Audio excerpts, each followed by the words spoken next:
A 15-year-old girl went out riding her horse near Owaka. The horse came home.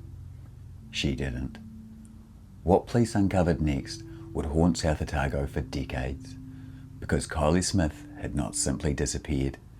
She had crossed paths with a man who should never have been anywhere near her, and one quiet rural road became the place where a community lost its sense of safety forever.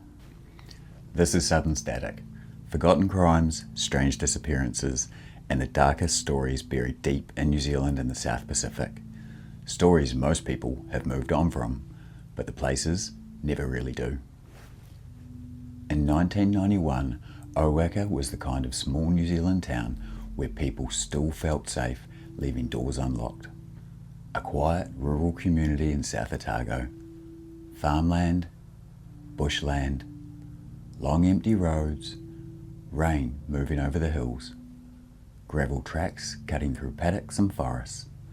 The kind of place where everybody knew each other, or at least felt like they did.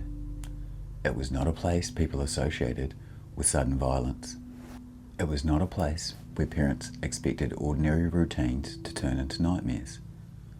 Owaka sat near the edge of the Catlins, surrounded by the kind of landscape that can feel peaceful and lonely at the same time.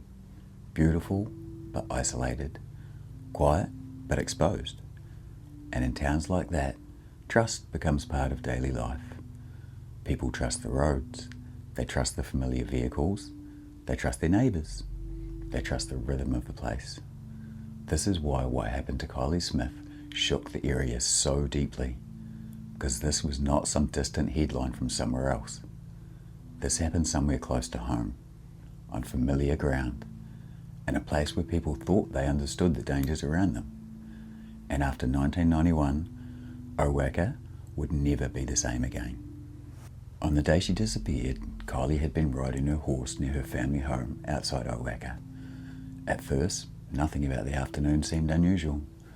Teenage girl, out riding her horse, on a rural road, a normal day in South Otago. This is what makes part of the story so difficult. Kylie was not somewhere strange. She was not doing anything dangerous. She was close to home, moving through a landscape that should have been familiar and safe. But somewhere along those isolated South Otago roads, Kylie crossed paths with a man named Paul Bailey.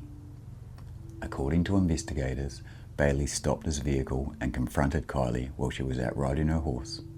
He was armed. From that moment, Kylie's ordinary afternoon became something far darker. The open roads, the paddocks, the quiet countryside, none of it protected her. There were no crowds nearby. There were no busy streets. There was no quick escape. Just rural isolation, silence, and a man prepared to do something horrific. And for Kylie's family, that afternoon would become the dividing line between the life they had known and the grief that would soon come after. Kylie's horse eventually returned home alone, and almost immediately everybody realised something was very wrong, because Kylie would never have willingly abandoned her horse and disappeared without explanation. In a rural community, that detail matters. People understood horses, they understood routine, they understood when something didn't make sense. A horse coming home without its rider wasn't just unusual, it was alarming. It meant something had interrupted the normal pattern of the day. Something had happened between Kylie leaving and the horse returning, and the silence around that missing answer was terrifying. At first, there may still have been some hope. Maybe Kylie had fallen. Maybe she was injured nearby. Maybe she had become separated from the horse and was trying to get home. But those hopes would have felt very fragile right from the beginning. Because the longer she remained missing, the harder it became to believe that there was an innocent explanation. That was the moment fear truly started spreading through the community. Not loudly, not all at once, but quietly, person to person, house to house, street to street. The kind of fear that settles over a small town when everyone is waiting for news and nobody wants to say out loud what they really think happened. As concerns grew, searches began across nearby areas surrounding Owaka and the Catlins region. Friends, locals, police, volunteers, roads, bushland, riverbanks, farm tracks. Every place Kylie might have gone. Every place she might have fallen. Every place someone had hoped she could still be found alive. Searches like this carry a terrible kind of hope. People move quickly because they still believe time matters. They call out because they hope someone will answer. They push through bush, check roadside edges, follow tracks, and look into places they never expected to be searching. And in a small community, the people searching aren't strangers. They are people who know Kylie, people who know the family, people who know the roads in the area, people who know the weather, the terrain, and the distances between homes. They are people who understand that the land around Owaka can be beautiful but unforgiving. As the search continued, the mood became heavier. The early hope began to drain away, and in its place came the terrible feeling that this was no longer just about finding a missing girl. It was about finding out what had really happened to her. The whole area seemed to hold its breath. The roads felt emptier, the paddocks felt colder, and every passing hour made the fear more difficult to ignore. Kylie Smith was found dead. Investigators determined she had been violated and murdered. The case immediately became one of the most shocking crimes South Otago had ever seen. Not only because of what had happened, but because of who it had happened to. A 15-year-old girl, close to home, riding her horse, in a place where people believed this kind of thing didn't happen. The discovery ended the search, but it didn't bring relief. It confirmed the worst fear. For Kylie's family, it was the beginning of a grief no court case could ever undo. For Owaka, it was the moment the town changed. Because once something like this happens in a small place, the landscape itself begins to feel different.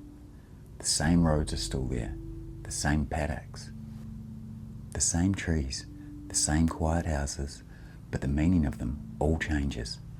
A road is no longer just a road. A stretch of bush is no longer just scenery. A familiar place becomes attached to a memory nobody asked for. And from that moment forward, Kylie's name would be carried through South Otago with sorrow, anger, regret, and disbelief. As police continued investigating, attention quickly turned towards Paul Bailey. Investigators began reconstructing Kylie's final movements, witness statements, vehicle sightings, timelines, forensic evidence. Piece by piece, the investigation began to form a clearer picture of what had happened. Police looked at where Kylie had been riding, where Bailey had been, what had been seen, what had been left behind, and how the events of that afternoon had unfolded. Eventually, investigators determined that after confronting Kylie, Bailey had taken her away from the road and into an isolated area. What followed was deeply disturbing. The full details do not need to be repeated here. What matters is that Kylie was targeted, overpowered, violated, and murdered. Afterwards, Bailey attempted to conceal evidence of the crime, but the investigation kept moving, and as more information came together, the case against him strengthened. For the community, this brought another layer of horror, because the person responsible was not some unknown shadow who vanished into the night. He had been close enough to cross Kylie's path, close enough to move through the same rural area, close enough that people were forced to ask how someone capable of this kind of violence had ended up there at all. That question would stay with Owaka long after the investigation ended. As the investigation unfolded further, Bailey was eventually arrested, charged, and brought to trial. The evidence presented during the proceedings painted a deeply disturbing picture of the crime. For Kylie's family, the trial meant having to sit with the details of what had happened. For the public, it meant hearing how an ordinary day had ended in a horrific act of violence that was almost impossible to comprehend. And for South Otago, it meant facing the truth in full. Bailey had not only taken Kylie's life, he had shattered the belief that places like Owaka were somehow protected from this level of violence. Courtrooms can bring facts into order. They can establish timelines, they can weigh evidence, they can deliver verdicts, but they cannot make sense of the senseless, and they cannot give back what was taken. When the final verdict finally came, Paul Burley was convicted for the attack and murder of Kylie Smith. Justice had been done in the legal sense, but justice doesn't erase the damage. It didn't remove the fear from the roads, it doesn't restore the innocence of the town, and it definitely didn't bring Kylie home. What happened to Kylie Smith changed South Otago permanently. For many people, the case shattered their belief that small-town New Zealand was somehow untouchable by extreme violence.